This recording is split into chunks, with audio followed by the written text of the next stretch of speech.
네, 크로스웨이 성경 연구 제2권 구약 건별 내용 연구 중에서 오늘은 12번째 거 정복인데요.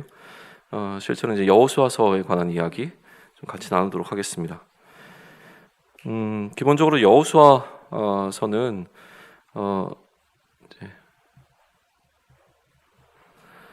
가나안 정복을 다루고 있죠.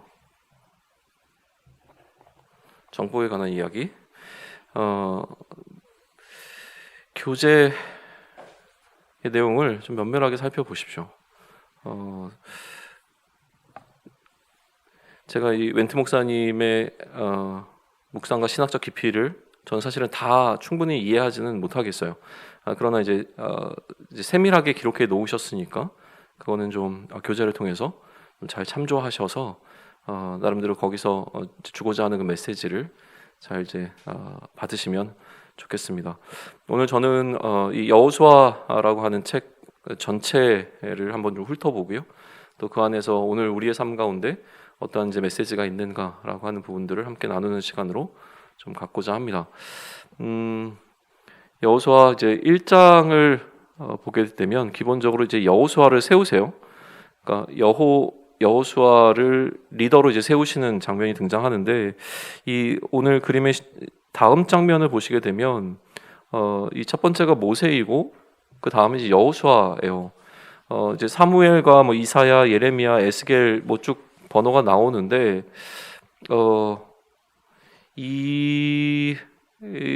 이거를 여기서 지금 다루시는 이유에 대해서는 정확하게 잘 모르겠습니다. 나중에 이제 사무엘과 이사야, 예레미야 또 에스겔을 부르시는 장면이 등장할 때 다시 그림을 좀 확인하시면 좋을 것 같고요. 우선은 우리가 중요한 건 이제 여호수아까지잖아요. 근데 실제로 이제 하나님께서 모세를 부르시는 장면과 여호수아를 부르시는 장면의 어떤 유사성 이라든지 하나님께서 어떻게 그 민족의 리더를 세우시는가 또 그 세우는 과정 가운데서 무엇을 말씀하시는가 이런 부분들을 좀 여호수아서에서 좀 여호수아를 중심으로 기억하시면 좋겠고 또 모세와의 어떤 비교를 통해서 한번 살펴보시면 유익이 될 겁니다. 특별히 두 사람에게 있어서는 내 신을 벗으라라고 하는 이 어떤 동일한 장면이 좀 등장하기도 합니다. 그리고 모세에게 하나님께서 나타나시는 방식과 또 여호수아에게 군대의 장관으로 이제 나타나신 하나님의 모습의 어떤 대비를 통해서도 좀 우리가 나름대로 뭐랄까요? 묵상할 만한 주제들이 꽤 많이 있습니다. 이 여호수아서 1장에서 하나님께서는 이 여호수아를 세우시는데 여호수아를 단순히 세우시는 것뿐만이 아니라 그를 강하고 담대하게 만드세요. 리더로 세우신 이후에는 그를 강하고 담대하게 만드시는데 담대하게 만드시는 방법이 뭐냐면 내가 너와 함께 한다는 겁니다. 이게 이제 가장 큰 핵심이죠. 하나님께서 여호수아를 강하고 담대하게 만드시는 그 중심에는 하나님이 내가 너와 함께 하겠다라고 하는 그 약속이 있고 또 그가 율법을 지켜 행하면 이제 형통하게 될 것이다라고 하는 말씀을 해주시죠. 아울러서 이제 모든 이스라엘의 리더십들 앞에서 그 리더들이 여호수아를 지지합니다. 그러니까 결국 이제 강하고 담대한 리더가 세워지는 과정 가운데 하나님께서 그와 함께 하신다는 것, 또 하나님의 뜻대로 행한다는 것과 아울러서 그와 뜻을 같이 하는 이 동료들의 지지가 굉장히 큰 힘이 아마 되었겠죠.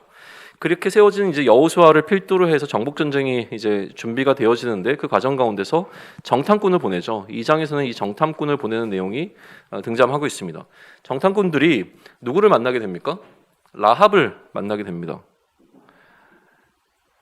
그래서 이 라합을 통해서 이 정탐꾼들이 무슨 이야기를 듣게 되어지냐면 이미 이 성 안의 사람들의 마음은 간담이 이제 뭐라고 표현됐죠? 간담이 녹았다라는 표현이 우리는 간담이 서늘하다 이런 표현을 하게 되는데 이미 이제 전쟁의 승패는 이 내부 성 안에 있었던 사람들에게는 두려움이 가득하다는 거예요. 예전에 12명의 정탐꾼이 가나안 땅을 정탐했을 때는 오히려 이 정탐꾼들의 마음에 두려움이 가득했는데 지금 이 정탐꾼을 2명만 보냈는데 이 2명이 라합을 통해서 전달받은 이야기는 뭐냐면 이미 이 성 안에 있는 백성들이 하나님에 대한 소문을 들었다. 근데 어떤 소문을 들었냐면 출애굽 시작부터 출애굽이 지금 마치는 그 바로 직전까지의 모든 이야기를 이미 여리고 사람들이 다 들었다는 이야기를 듣게 됩니다. 그래서 하나님께서 어떻게 홍해를 건너게 하셨는지 요단의 동편을 어떻게 정복하게 하셨는지에 관한 이야기를 상세히 알고 있고 이 이야기를 듣고 난 이후에 이미 이제 전쟁이 시작되기도 전에 그 성 안에 있는 사람들의 간담은 다 녹아내리는 상태다라는 이야기를 듣게 되죠. 그럼 여기서 우리는 뭘 깨닫게 되어지냐면 하나님께서 40년 동안 이스라엘 백성들을 이리저리 이끌고 다니셨지만 그 과정 속에서 이스라엘 백성들을 순종케 하시는 순종의 훈련으로 광야 학교를 이제 거치게 하셨지만 그 과정 가운데 이미 하나님께서는 승리한 싸움을 싸울 수 있도록 준비시키셨다는 거예요. 그 모든 이스라엘의 광야에서의 여정이 실제로 가나안 민족들의 마음을 무너져 내리게 하는 일들이었다라고 하는 사실을 우리는 보게 되어지는 거죠. 그리고 3장에 가게 되면 이제 요단강을 건너게 됩니다. 요단강 도하 사건이 이제 기록이 되어지죠. 이 요단강을 건너는 사건은 무슨 이유입니까? 하나님께서 그들과 함께 하신다. 아까 이제 여호수아를 세우실 때도 그를 강하고 담대하게 만드실 때 내가 너와 함께 한다라고 했던 것 마찬가지로 이 요단강을 건너는 사건은 하나님이 그들과 함께 하신다라고 하는 것을 나타내주는 명확한 사건이었습니다. 특별히 이제 모세의 때와 같이라고 하는 표현이 등장을 해요. 모세의 때와 같이 너희도 이제 요단강을 이제 건너게 될 것인데 그렇다면 이것은 모세의 홍해 사건과 이제 병행되어지는 사건인 거죠. 그리고 나중에 신약을 보게 되면 모세의 홍해 사건은 뭘로 해석이 됩니까? 이스라엘 민족의 세례 사건으로 해석이 되어져요. 그러니까 마찬가지로 출애굽 1세대들이 홍해를 건너면서 이 세례를 경험했다면 출애굽 2세대들은 요단강을 건너면서 이 세례를 받게 되어지는 것이죠. 세례라고 하는 것 자체가 결국 아까도 얘기했지만 하나님의 함께 하심이라고 하는 의미가 강하게 담겨 있습니다. 오늘을 살아가는 우리들에게 세례는 무엇입니까? 성령 세례죠. 성령의 세례의 의미는 그 하나님의 아들의 영이 우리 가운데 거하심이거든요. 우리와 함께 하심입니다. 그러니까 결국 이 요단강을 건너면서 이스라엘 출애굽 2세대들에게는 출애굽 1세대들이 경험했던 것과 마찬가지로 하나님께서 너희와 함께 하신다라고 하는 것을 경험하게 되어지는 사건이었다라고 하는 거예요. 그래서 이 요단강을 건너고 난 이후에 이들은 무엇을 합니까? 12돌을 세우죠. 미국의 이 투아우 스톤즈라고 하는 교회가 있어요. 아무튼 이 12돌 요단강 도하를 하고 난 이후에 이 도하 사건을 후대에게 계속 기억할 수 있도록 하기 위한 방식으로 여기다 기념비를 세운 것이죠. 또 이것은 단순히 이들이 하나님을 기억하는 것뿐만이 아니라 이방의 그 하나님의 강하심을 드러내기 위한 징표로도 사용되는 것이 이 12돌의 의미였습니다. 그리고 이 일 이후에 5장에 가게 되면 할례를 받습니다. 처음에 출애굽하고 난 이후에 이제 할례를 하고 나서 이제 이동이 시작되었는데 지금 다시 할례를 다시 행하는 이유는 뭐냐면 이들이 길에서 지내는 동안에는 할례를 하지 못했습니다. 그러니까 할례가 멈춰져 있었던 거예요. 다시 가나안 땅에 이제 그러니까 가나안 땅을 정복하기 이전에 마치 이들이 출애굽하고 난 이후와 마찬가지로 하나님께서는 이들에게 이제 할례를 행하게 하시죠. 그리고 오히려 뭐가 멈춥니까? 만나가 멈춥니다. 그러니까 이제 광야의 시대는 끝난 거죠.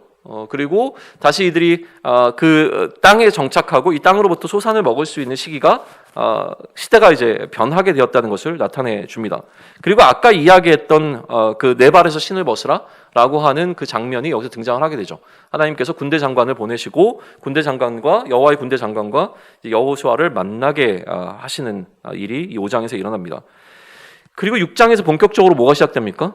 전쟁이 시작되죠. 정복 전쟁이. 그 첫 번째가 여리고성 전투. 이거는 너무 유명한 전투이잖아요.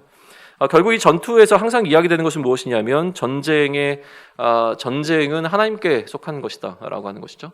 그래서 이스라엘이 철저하게 하나님께 순종하는 방식으로 전쟁을 이기게 하십니다. 그러니까 전쟁 자체가 하나님께 달려있다는 것을 교훈해 주시는 것이죠.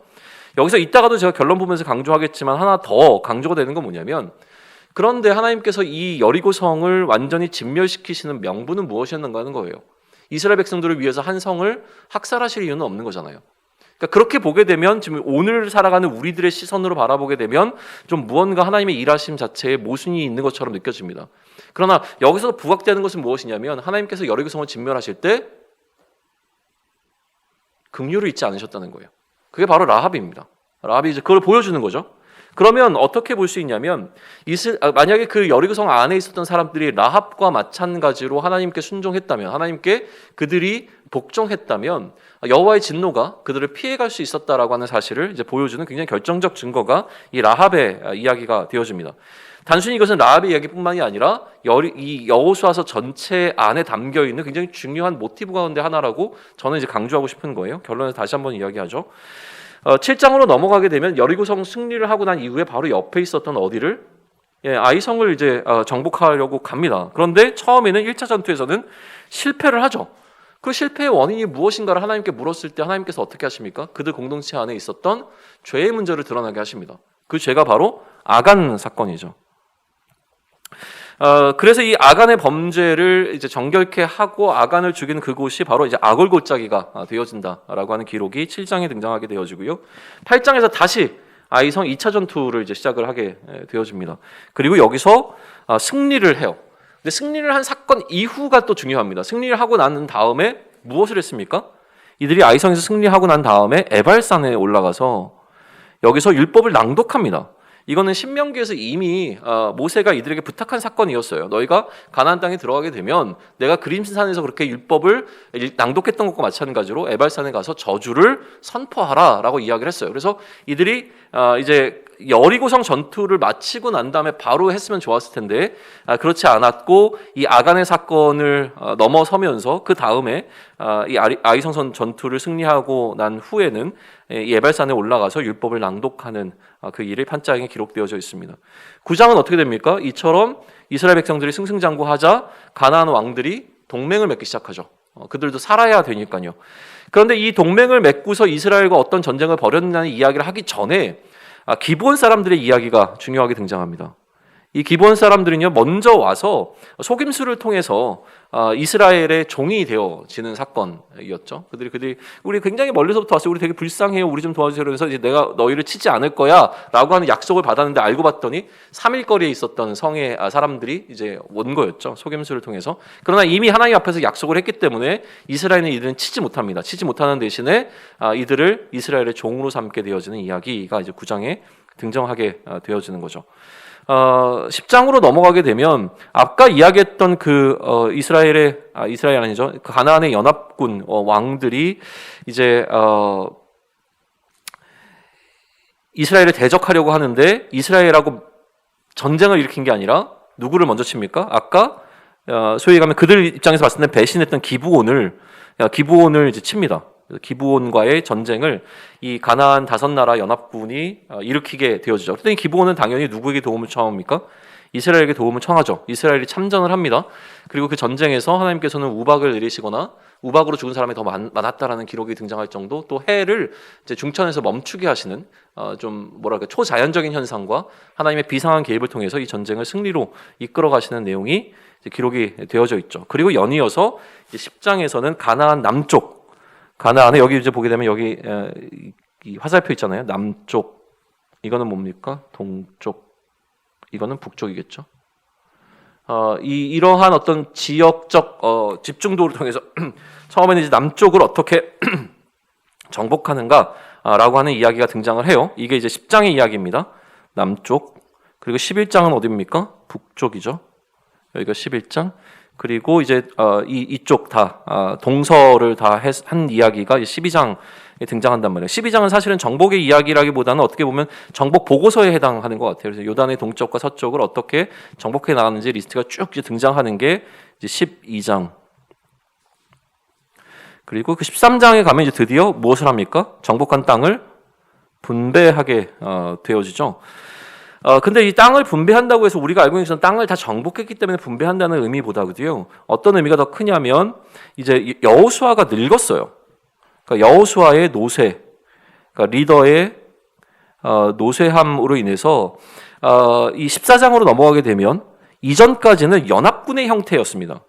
그러니까 여호수아가 이끄는 연합군의 형태로 전쟁을 일으켰다면 이 형태가 어떻게 바뀌냐면 땅을 분배하고 그 지역을 담당하고 있는 그 지파별 정복으로 바뀝니다. 이 지파들이 각자 자기에게 맡겨진 그 땅에서 가나안의 족속들을 이제 몰아내게 되어지는 이 형태를 띠게 되어지죠. 그래서 여기서 이제 좀 등장하게 되는 게 뭐냐면 갈렙이 다시 등장합니다. 갈렙. 우리에게 잊혀졌던 갈렙이 드디어 여기서 등장을 해요. 갈렙은 묵상하면 묵상할수록 어떻게 묵상에 따라 달려있긴 하겠지만요. 굉장히 감동스럽습니다. 한번 생각을 해보십시오. 그러니까 우리의 입장에서 보는 거긴 하겠지만 그런데 이 갈렙은 12명의 정탐꾼 가운데서 어떻게 보면 여호수아와 함께 하나님을 끝까지 신뢰했던 한 사람이었잖아요. 그러고 난 다음에 역사의 무대에서 사라집니다. 존재하지 않았던 건 아니에요. 그리고 나서 한 45년쯤 지난 다음에 다시 등장을 해요. 다시 등장을 하는데 갈렙이 약간 욕심을 내는 것처럼 이야기를 해요. 저기를 우리한테 달라라고 이야기를 합니다. 그런데 그곳이 실제로 이제 학자들이 보는 건 뭐냐면 가장 전쟁이 치열할 수밖에 없는 곳을 갈렙에 달라고 요청을 했다는 거예요. 그러면 갈렙은 어떤 사람입니까? 한결같은 사람이었다는 거예요. 그에게 이 가나안 땅은 한 번도 전쟁을 해서 실패할 것이라고 생각이 되어지지 않는 땅인 거예요. 그런데도 불구하고 이 다른 정탐꾼들로 인하여서 갈렙은 계속 그 땅을 들어가지 못하고 수십 년 동안을 광야에서 이 방황을 했어야 됐던 거죠. 드디어 이제 그가 처음에 느꼈던 것과 마찬가지로 이 가나안을 정복할 수 있는 때가 되었습니다. 그러니 그는 가장 치열한 곳을, 이 산지를 내가 담당하겠다라고 이제 나아가는 이 모습을 보게 되어지면 어떻게 이렇게 한결같을 수 있지? 특히나 약간 저는 이제 박명수 생각이 되게 많이 나는데 2인자로 살아가는 그 삶이라고 하는 것은 쉽지 않습니다. 특별히 이제 목회자의 입장이었기 때문에 저는 목회자로 보게 된다면 한 교회에서 뭐 담임 목사가 중요하냐 부목사가 중요하냐 얘기하지만 그래도 부목사로 평생을 그 한 교회에서 헌신한 사람 분들이 계세요. 근데 그 과정이 얼마나 쉽지 않다는 것을 이미 알고 있기 때문에 감정이입이 되는 거죠. 그러면 정말로 이 여호수아를 서포트하는 입장에서 갈렙이 계속 그 과정을 어떻게 지내왔을까를 생각해 보면 갈렙은 묵상하면 묵상할수록 참 멋진 사람이라는 생각을 좀 하게 되는 것 같습니다. 이후에 다시 한번 또 등장하게 되는 이슈가 하나 있긴 하죠. 그때 좀 이야기하기로 하고요. 뭐 다음 장이니까 바로 이야기할 거예요. 다음 장에 이제 갈렙 이야기가 한 번 더 등장을 하죠. 15장에 갈렙 이야기가 뭘로 통해서 등장합니까? 자신의 딸의 사위를, 그러니까 남편을 이제 구하는 장면으로 한 번 더 등장합니다. 그때 이제 무슨 이야기를 하냐면 뭐 이렇게 진짜 동화책에 나올 것 같은 이야기죠. 탁월한 어떤 장수가 있으면 내 딸을 주겠다, 약간 이런 느낌이에요. 근데 처음에는 왜 이렇게 했을까라는 생각이 들었는데 만약에 우리가 앞에 이 갈렙을 하나님을 향한 믿음의 흔들림 없고 하나님을 향한 그 충성심으로 살아왔던 사람이라고 하는 것을 기억한다면 갈렙에게 있어서 내 딸을 위해서 내 딸을 가장 사랑하는 방식은 자신과 같은 믿음을 갖고 있는 사람을 내 딸의 남편으로 세워주는 게 딸을 향한 아버지의 가장 큰 사랑이라고 저는 이제 해석을 한 거예요. 그러니 이제 갈렙은 자신과 같이 두려워하지 않고 대적들과 맞설 수 있는 사람을 내 딸의 남편으로 세우는 이 장면, 이게 이제 15장에서 굳이 이 갈렙의 이 사위에 관한 이야기가 등장을 하고, 그 사위가 누굽니까? 온니엘. 나중에 사사기에 또 등장하게 되어지는 어떤 이런 흐름을 좀 갖고 있는 거죠.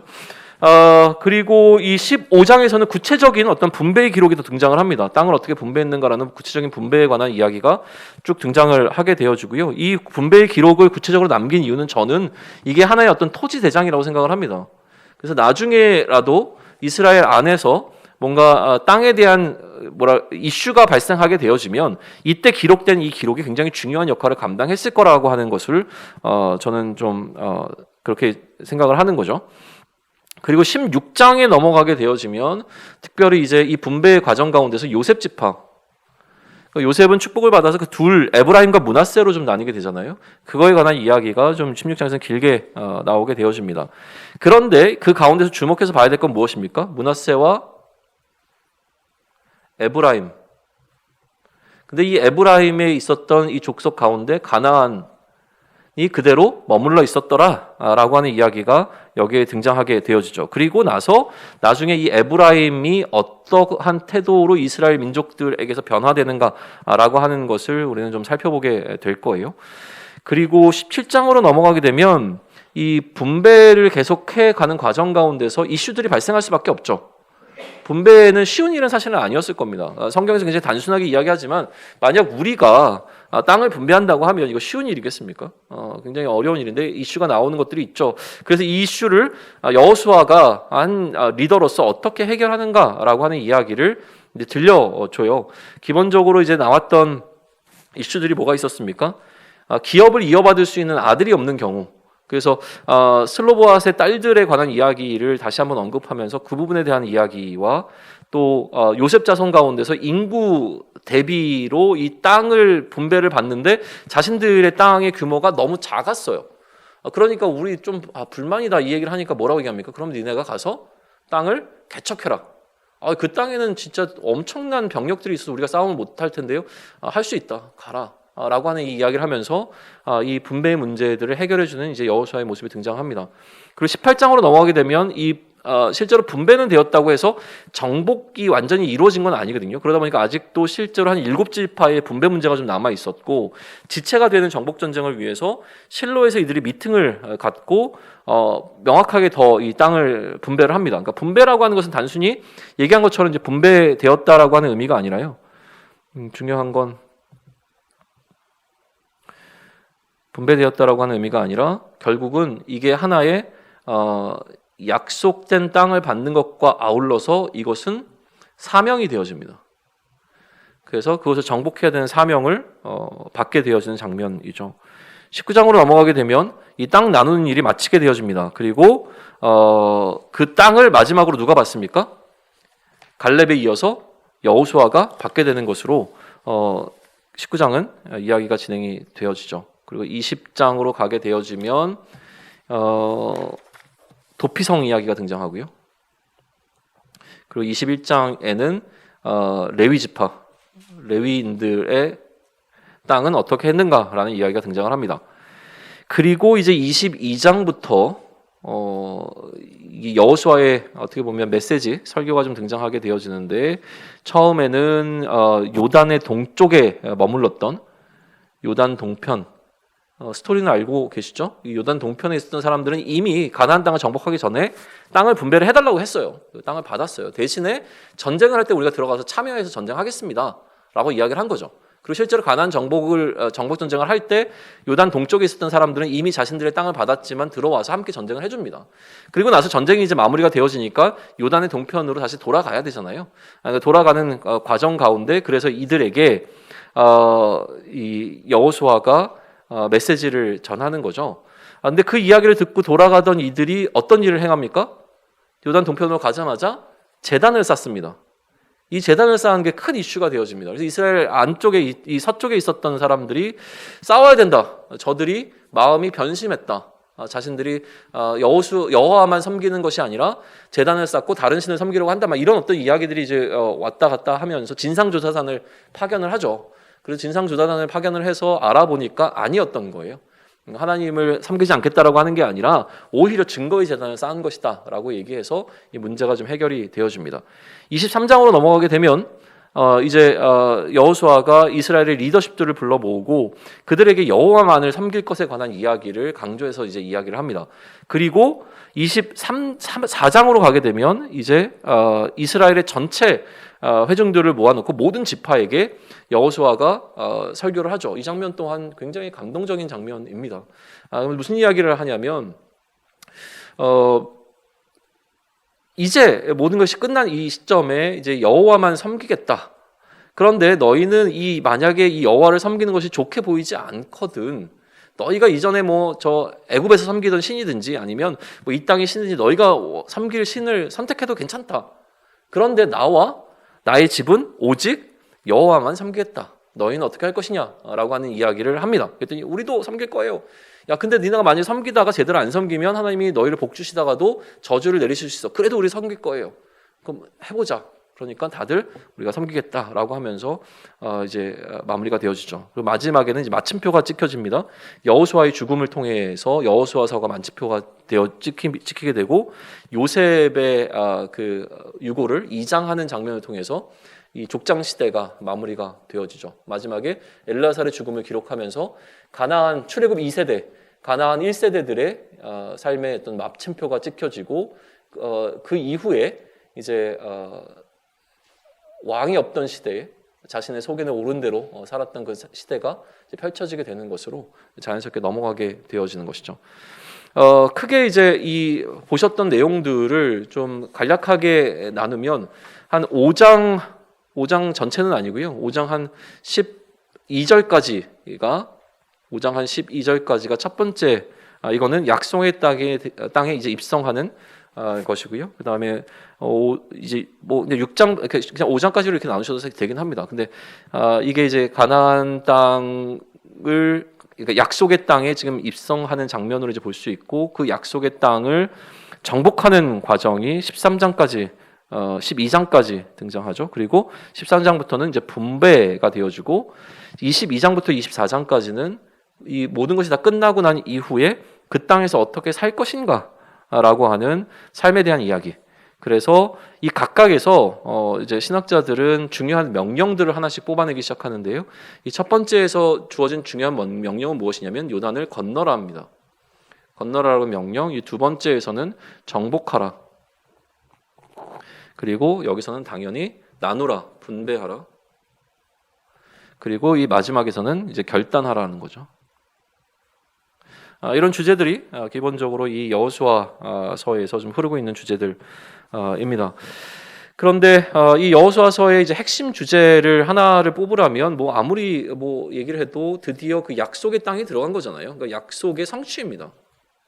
이거는 뭐 누가 이야기를 해도 이거는 뭐 변함없는 여호수아서의 가장 중요한 그 강력한 메시지죠. 그래서 약속의 성취가 어떻게 되었는가라고 어떻게 이루어지고 있는가라고 하는 부분을 살펴보는 건 굉장히 중요할 겁니다.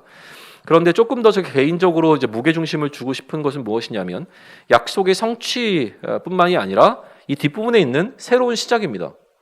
이 뒷부분이 새로운 시작이죠. 약속이 성취되었다는 것은 이제 새로운 어떤 국면이 시작되었다는 어떤 것을 의미를 합니다. 그러면 이 새로운 시작에서 가장 중요한 주제는 무엇이냐면 섬김이라고 하는 겁니다.